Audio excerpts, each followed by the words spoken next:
قرآن مجید میں وراثت کی تقسیم کا کیا طریقہ بیان کیا گیا ہے جس کے مطابق بیٹے کا وراثت میں بیٹی کی نسبت زیادہ حصہ ہے؟ اس ملک، معاشرے اور ماحول کے مطابق اور پس منظر میں اگر ماں باپ اپنی جائیداد کو بچوں یعنی بیٹے بیٹیوں میں برابر تقسیم کرنا چاہیں تو کیا یہ ممکن ہے؟ پہلی چیز تو یہ سمجھ لیجئے کہ جو اللہ تعالیٰ کا قانون ہے اس کے دو حصے ہیں۔ اس کا پہلا حصہ یہ ہے کہ اگر آپ کے نزدیک آپ کے کسی بیٹے، کسی بیٹی، کسی بہن، کسی بھائی، کسی دوست، کسی کی بھی کوئی ضرورت ہے یا کسی نے آپ کی کوئی خدمت کی ہے اور آپ اس کا کوئی معاوضہ دینا چاہتے ہیں تو آپ اس کے حق میں وصیت کر سکتے ہیں، یعنی رشتہ داری کی بنیاد پر نہیں بلکہ خدمت اور ضرورت کی بنیاد پر۔ میں اس کی چند مثالیں عرض کر دیتا ہوں۔ دیکھیے، بعض اوقات ایسا ہوتا ہے کہ آپ کے بچے ہیں، پڑھ لکھ لیے، آپ نے ان کی شادی کر دی، وہ اپنے پاؤں پر کھڑے ہو گئے، کوئی ایک بیٹا یا بیٹی ہے جس کی تعلیم ابھی مکمل نہیں ہوئی، تو یہ اس کی ضرورت ہے کہ اس کے لیے وصیت کی جائے۔ اسی طرح سے کسی بیٹی کو طلاق ہو گئی، کوئی بچی بیوہ ہو گئی، اس کے لیے کوئی بندوبست نہیں ہے، آپ سمجھتے ہیں کہ اس کی ضرورت ہے کہ آپ اس کے لیے کوئی وصیت کریں، تو اللہ تعالیٰ کہتے ہیں کہ ضرور آپ اپنے مال میں سے وصیت کر دیں۔ اس وصیت پر کوئی پابندی نہیں لگائی گئی، یہ آپ کو طے کرنا ہے کہ کسی کی ضرورت یا کسی کی خدمت کے عوض میں آپ اگر کچھ دینا چاہتے ہیں تو آپ دے دیں۔ اس میں اگر کوئی نصیحت بھی کی گئی ہے تو یہ ہے کہ کوئی حق تلفی نہ کرو، کوئی بے انصافی نہ کرو، اس کی کوئی مقدار بھی مقرر نہیں کی گئی بلکہ آپ پر چھوڑ دیا گیا ہے۔ تو اللہ تعالیٰ کہتے ہیں کہ پہلے تو آپ اپنا جو حق ہے اس کو پورا کریں، یعنی دیکھیں، کیونکہ یہ ضرورتیں ایسی نہیں ہیں کہ جن کے لیے کوئی عمومی یا جنرل لا بنایا جا سکے۔ ہر آدمی کا اپنا خاندان ہے، اپنے اس کے معاملات ہیں، ان کے لحاظ سے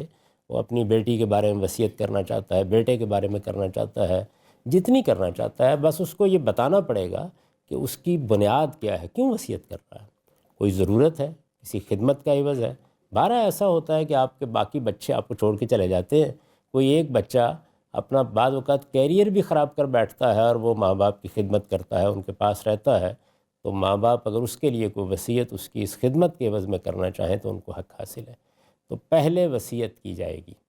اس وصیت سے اگر کچھ بچ جاتا ہے تو پھر اللہ تعالیٰ نے یہ فرمایا ہے کہ وہ رشتہ داروں میں، یعنی اب ضرورت اور خدمت ختم ہو گئی، رشتہ داروں میں اللہ کے قانون کے مطابق تقسیم ہونا چاہیے۔ یہ معاملہ اللہ نے اپنے ہاتھ میں کیوں رکھا ہے؟ اس لیے کہ رشتہ داری کی بنیاد میں کس کو کتنا ملنا چاہیے، اگر ہم اس کا فیصلہ کریں گے تو گویا اپنی ترجیح کو واضح کریں گے اپنے عمل سے، اور اپنے پیچھے بہت سے جھگڑے چھوڑ جائیں گے۔ کوئی کہے گا کہ دیکھیے، عزیز تو میں زیادہ تھا، دے ان کو زیادہ دیا، محبت میرے ساتھ زیادہ تھی، یہ دیکھیے کیا معاملہ کیا۔ چنانچہ آپ اس وقت دنیا بھر میں جو میراث کے قوانین نافذ ہیں ان کا مطالعہ کریں، یہ بالکل واضح ہو جاتا ہے کہ انسان کے فیصلے کبھی بھی منصفانہ نہیں ہوتے۔ حکومتیں بھی مل کر جب اس طرح کے فیصلے کرتی ہیں تو بے انصافی کرتی ہیں۔ مثلاً آپ دیکھیے، اس وقت یو کے کا، انگلستان کا جو سب سے پرانی جمہوریت ہے،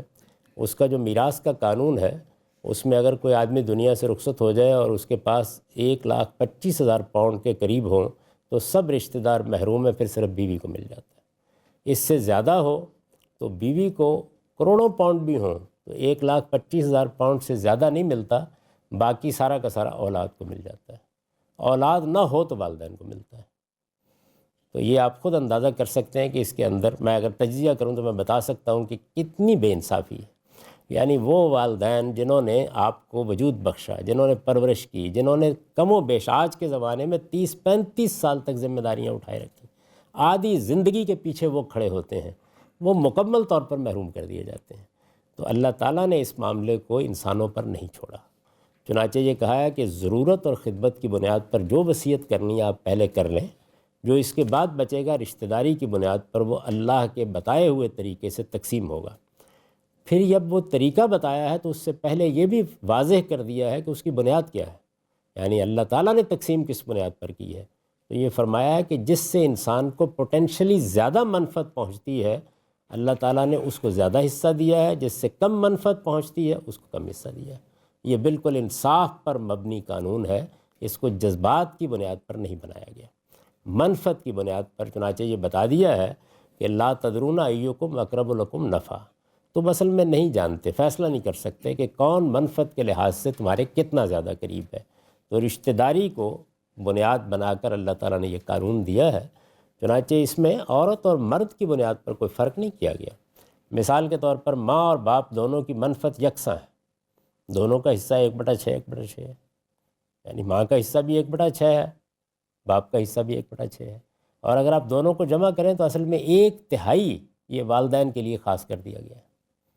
اگر دونوں ہیں تو ان کو مل جائے گا۔ بچوں کے معاملے میں یہ طے کیا گیا ہے کہ چونکہ لڑکی جس وقت اس کی شادی ہوتی ہے تو اس کی منفعت اس کے شوہر اور سسرال کی طرف منتقل ہو جاتی ہے۔ یہ بالکل ایک بدیہی بات ہے، ہر آدمی اس کو مشاہدہ کر سکتا ہے، اس کا حصہ نصف کر دیا گیا ہے۔ تو یہ بنیاد ہے جس پر اللہ تعالیٰ نے یہ حصے تقسیم کیے ہیں۔ باقی اگر کسی کو اس پر اطمینان نہ ہو اور وہ کسی اور قانون کی پیروی کرنا چاہے تو اللہ نے مجبور نہیں کیا، لیکن جو کچھ انصاف ہے وہ یہی ہے۔